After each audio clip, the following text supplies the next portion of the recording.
Bonjour à tous, bienvenue dans Zoo Academy sur le site du parc zoologique Le Pal dans le magnifique département de l'Allier. Aujourd'hui, nos jeunes académiciens en première année vont se lancer dans une activité passionnante, la construction et la mise en place de nichoirs pour les oiseaux locaux. Grâce à Agathe, nos ambassadeurs vont découvrir l'importance des habitats de nos amis à plumes et en apprenant à construire ces nichoirs avec soin, ils vont offrir des refuges sûrs aux oiseaux de la région, favorisant ainsi la biodiversité et le bien-être de notre écosystème. Nous allons d'ailleurs rejoindre Agathe dans un instant pour en savoir un peu plus sur les oiseaux de la région et sur les étapes de l'activité du jour. Mais avant cela, revenons, si vous le permettez, sur la dernière mission de nos élèves en première année. C'était, souvenez-vous, il y a quelques semaines, dans Zoo Academy. Précédemment, dans Zoo Academy. Nos académiciens en première année ont découvert la cuisine centrale du parc zoologique Le Pal et comme l'ont fait auparavant les élèves en deuxième année avec les carnivores, ils ont dû préparer des rations pour les animaux végétariens de la pampa. Au menu de nos amis les tapirs, les capybaras et les maras, du concombre, des endives, de la salade ou des aubergines que nos ambassadeurs se sont empressés de porter aux animaux. Bonjour Agathe. Bonjour Guillaume. Aujourd'hui, dans ton émission, on va retrouver des oiseaux locaux, outre évidemment nos ambassadeurs. Oui, effectivement, on va aller découvrir un petit peu la faune locale.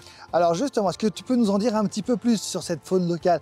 Il y a, tu sais, alors je ne sais pas si tu le sais, il y a combien d'espèces différentes dans la région, dans l'Allier? Alors si on s'intéresse aux oiseaux, il y en a énormément. Je ne saurais pas le nombre tellement il y en a.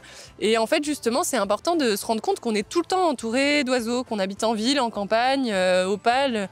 On entend des oiseaux tout le temps et notamment au printemps. Et l'avantage du printemps c'est qu'on les entend facilement partout.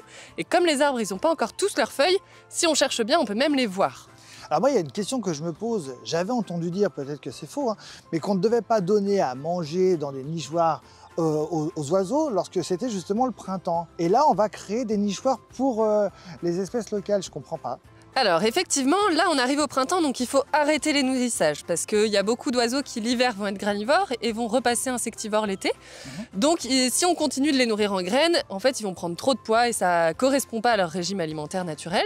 Donc là il faut arrêter les mangeoires. En plus, les mangeoires à cette époque-là, ça amplifie les transmissions de maladies dans les oiseaux, donc finalement on peut faire plus de mal que de bien. Mais nous aujourd'hui ce qu'on va bricoler, c'est pas des mangeoires, c'est des nichoirs justement, puisqu'au printemps, il y a les espèces qui ont passé l'hiver ici et même des espèces migratrices qui reviennent, qui vont commencer à construire leur nid pour pouvoir faire leurs petits à la fin du printemps et les élever. Donc nous, on va justement profiter de discuter des oiseaux pour construire des nichoirs et aller les installer sur le parc. Je pense que nos téléspectateurs attendent une chose, c'est de retrouver nos ambassadeurs. Alors, tu sais ce qu'on va faire? On y va? Maintenant! Eh oui, elle a dit.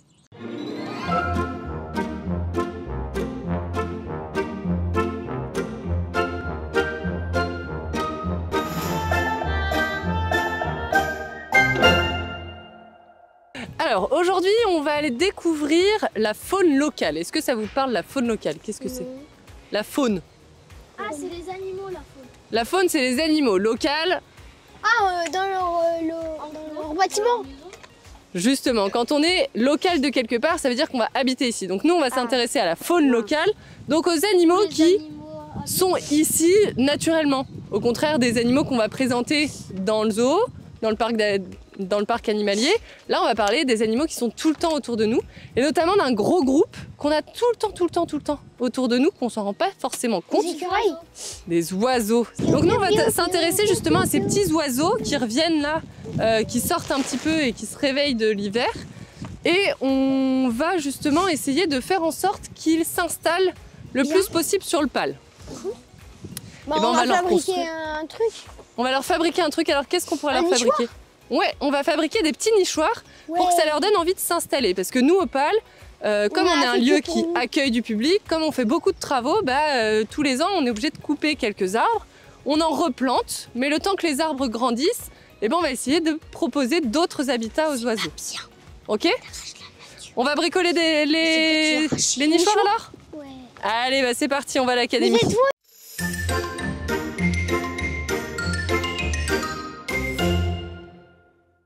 Vous en connaissez différentes ou pas des espèces? Non. Si. Des pivers. Des pivers. Des merles. Les merles. Les corbeaux. Les corbeaux. Il y en a trop. Les rouges-gorges. Les pigeons. Vous en connaissez quand même. J'aime pas les pigeons. Des rouges que noirs, tout à fait. Hein? Alors, ce qu'on va faire, c'est que regarder. Des mésanges. Charbonnières. Charbonnières, t'en connais d'autres des mésanges? Il y a la maison charbonnière et la maison, je sais plus. Donc aujourd'hui, la séance que j'ai proposée aux académiciens, c'est d'aller à la découverte des oiseaux locaux. Donc ceux qui sont partout autour de nous tout le temps. Donc on a commencé par parler justement des différentes espèces qu'on peut croiser, notamment la mésange, puisque c'est pour cette espèce-là qu'on a commencé à construire des nichoirs. Alors, eh ben allez-y, essayez de remettre les étiquettes sur la bonne espèce. Effectivement les amis, si vous vous rendez pendant vos vacances dans le département de l'Allier où se situe le parc zoologique Le Pal, ouvrez grand les yeux et tendez bien les oreilles. Vous pourriez, vous aussi, apercevoir le rouge-queue-noir, que l'on appelle également rossignol des murailles.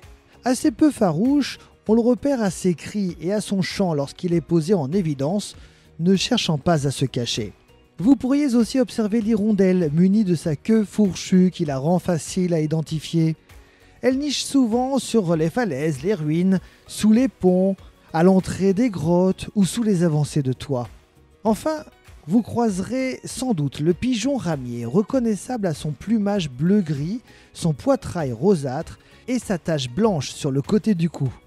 Lui, vous le verrez dans les terres cultivées dégagées et les prairies, mais vous pourrez également le rencontrer en lisière de forêt, dans les jardins et dans les parcs.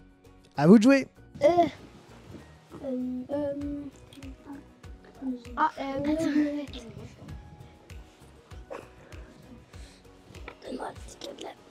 Voilà. Il y en a d'autres que... Hirondelle, c'est laquelle, Gabin? Aïe. Quelqu'un peut me passer le rouge que noir là? Je peux le payer. Attends. J'aurais dit celui-là. Aujourd'hui, on fabrique des nichoirs pour les mésanges. Comme ça, elles viendront s'installer pour manger les chenilles. Et il ne faut pas leur donner à manger l'été parce qu'elles ont suffisamment à manger, pas comme l'hiver. Donc là, nous, on fait des nichoirs qui s'ouvrent comme ça parce que ça va nous permettre de nettoyer une fois par an et contrôler en automne que tout va bien. Ok? Donc là, par exemple, ça, c'est un nichoir qui a été enlevé parce que l'arbre sur lequel il était malade. Donc les jardiniers ont enlevé le nichoir pour pouvoir couper l'arbre. Donc on ne l'a pas encore remis parce que comme ça me permet de vous montrer. Là, par exemple, c'est un nid où il y a eu un nid. C'est un nichoir où il y a eu un petit nid. Bah, depuis, il y a eu des toiles d'araignée parce qu'il n'a pas été utilisé depuis le printemps dernier. Donc depuis, il y a des oiseaux qui sont venus dedans. Ça fait un peu moins d'un an encore. Mais voilà, il avait été construit. Et nous, on va construire un truc dans le même genre. Et donc nous, on va en construire 2 comme ça pour aller les installer sur le parc. Exactement pareil. Exactement pareil, parce qu'il marche bien celui-là. Donc je leur ai montré un nichoir qui était déjà construit, qui avait été installé avant sur le parc, mais comme l'arbre a dû être coupé parce qu'il était malade, les jardiniers nous l'avaient ramené. Et comme il y a des restes de nid dedans, ça permettait de voir comment il va être exploité par les oiseaux, parce qu'en cette période, on ne peut pas aller regarder à l'intérieur des nids parce qu'il y a certains oiseaux qui ont commencé à nicher. Et donc à partir de ce modèle déjà construit, les jeunes avaient les planches et ils ont dû savoir quelle planche va où pour reconstruire leur propre nichoir. Et après, il a fallu qu'ils assemblent tout avec des vis pour que l'ensemble tienne en un seul bloc. Pendant que nos ambassadeurs préparent leur nichoir, parlons un peu de la mésange. Saviez-vous que son nom venait d'un mot allemand qui signifie menu? Pour la reconnaître, sachez qu'elle est trapue et rapide, et on la voit souvent dans les jardins. Elle aime bien se mêler aux autres oiseaux et manger dans les mangeoires l'hiver. Ce qui la rend spéciale, c'est son joli plumage coloré. Comme beaucoup d'oiseaux, la mésange aide les fleurs à se reproduire en transportant du pollen.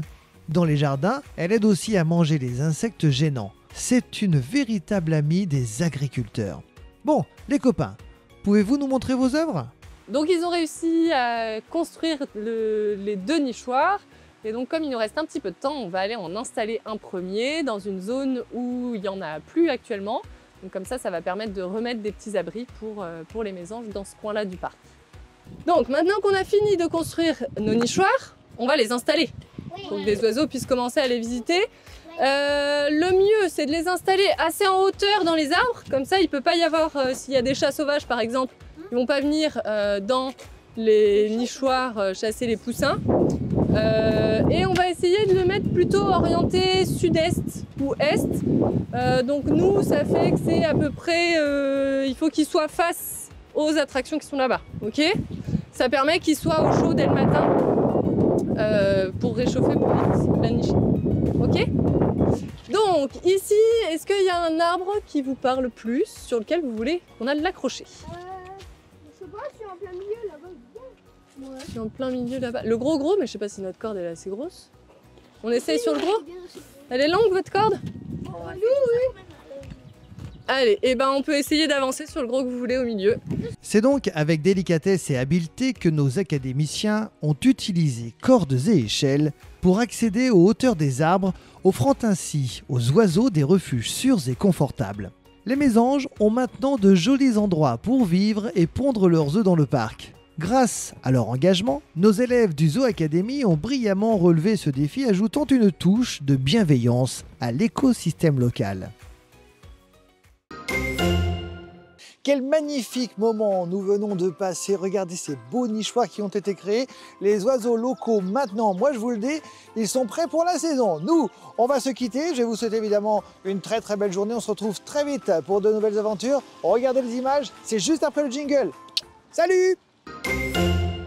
Dans le prochain épisode, préparez-vous à plonger dans une nouvelle aventure aux côtés de nos académiciens en deuxième année qui vont se voir confier une mission d'envergure, préparer et entretenir les enclos des flamands du Chili, des oiseaux de la volière et des perroquets du parc zoologique Le Pal.